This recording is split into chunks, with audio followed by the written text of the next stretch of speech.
Assalamualaikum warahmatullahi wabarakatuh.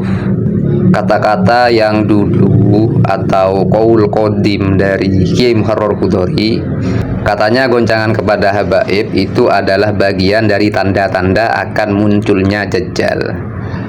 Tetapi dalam qaul jadidnya atau kata-katanya yang sekarang, justru Pak Muharrar ini menjadi ikut-ikutan dalam mengguncang para habaib. Kita lihat ya, kata Ki Muharrar yang dulu yang dia tulis di postingan Facebooknya pada tanggal 25 Juni 2024. Jelas ini sudah gaduh soal nasab. Medsos bagian dari tanda-tanda akan munculnya Dajjal saat ini yang digoyang para habaib.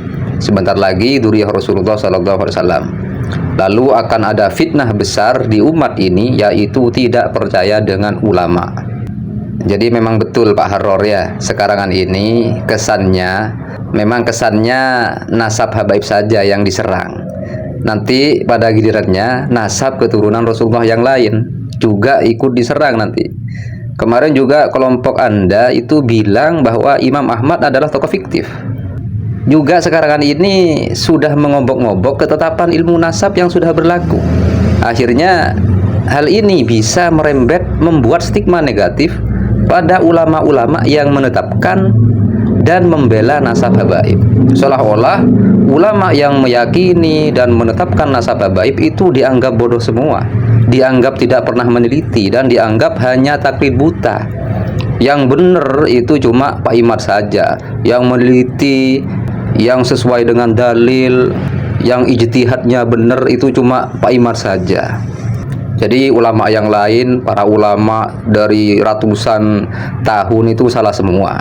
Kan seperti itu. Jadi berarti fix Ki Muharrar yang dulu bukanlah Ki Muharrar yang sekarang. Malah kayak lirik lagu ya. Sementara kata Ki Muharrar yang sekarang pada tanggal 16 November 2024 ini cuma sampel ya, karena banyak sekali pernyataan Ki Muharrar ini yang sudah menjelek-jelekan alias menggoncang para habaib. Kiai mau tanya, Kiai kok berani banget menyuarakan polemik nasab? Bukankah mereka banyak pembesar dan muhibbin yang luar biasa? Video-video Kiai banyak yang viral, banyak yang menghujat dan memfitnah. Memangnya siapa yang memfitnah Pak Harror? Nggak kebalik ya? Aku jawab, yang menjadikan aku berani menyuarakan adalah baju dan peci putihku. Ini ada sirnya, ada rahasianya gitu ya. Weh. Yang paham orang-orang yang ahli kasyaf. Aku setiap hari murojaah kitab di kamar pribadiku minimal 100 halaman. Tidak akan mampu menembus keistimewaan seseorang kecuali orang itu bagian dari orang-orang yang istimewa. Berarti kesannya ini Ki Muharrar sudah merasa menjadi orang yang istimewir ya. Tapi kok luar binasa baca kitabnya. Bukan luar biasa, luar binasa. Jadi memang berbeda antara Ki Muharrar yang dulu dengan Ki Muharrar yang sekarang. Dulu menganggap polemik nasab ini adalah fitnah terhadap para habaib. Bahkan bisa merembet pada fitnah yang bisa menyebabkan umat ini tidak percaya terhadap nasab dzurriyyah Rasulullah. Dan juga fitnah yang bisa menyebabkan umat ini tidak percaya pada para ulama. Tapi sekarang justru dianya sendiri yang menjadi bagian yang memfitnah para habaib. Tapi memang nggak perlu heran ya. Memang orang-orang yang masuk pembatal nasab, menjadi pembatal nasab, emang gitu-gitu karakternya. Kalau saya bilang kejiwaannya itu masih labil.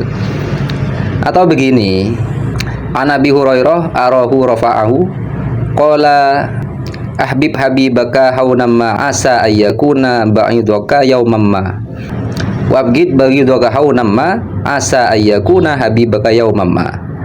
Bahwa Nabi itu pernah bersabda, ini dari Abu Hurairah, cintailah orang yang kau cinta dengan sewajarnya saja. Boleh jadi atau bisa jadi suatu hari dia akan menjadi orang yang kau benci.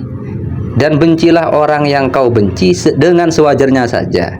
Bisa jadi atau boleh jadi suatu hari dia yang kau benci menjadi orang yang kau cintai. Ini hadis riwayat Imam Tirmidzi ya. Jadi saya lihat memang sebagian yang masuk menjadi pembatal, menjadi bagian dari pembatal nasab itu adalah orang-orang yang dulu muhibbin atau pencinta para habaib, pencintanya para habaib. Termasuk bisa jadi si Pak Muharrar ini.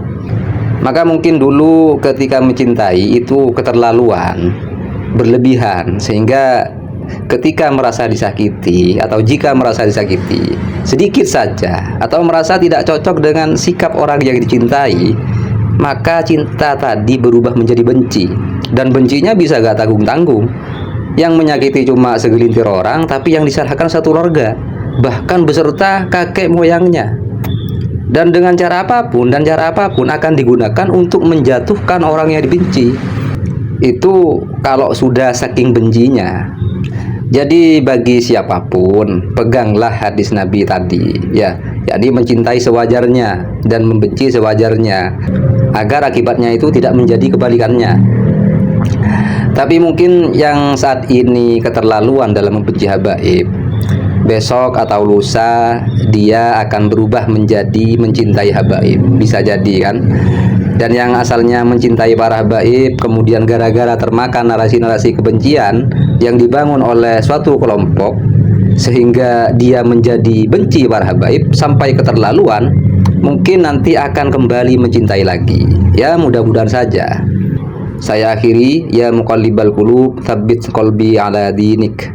Wahai zat yang maha membolak-balikan hati, teguhkanlah hatiku di atas agamamu. Wallahu a'lam bishawab. Assalamualaikum warahmatullahi wabarakatuh.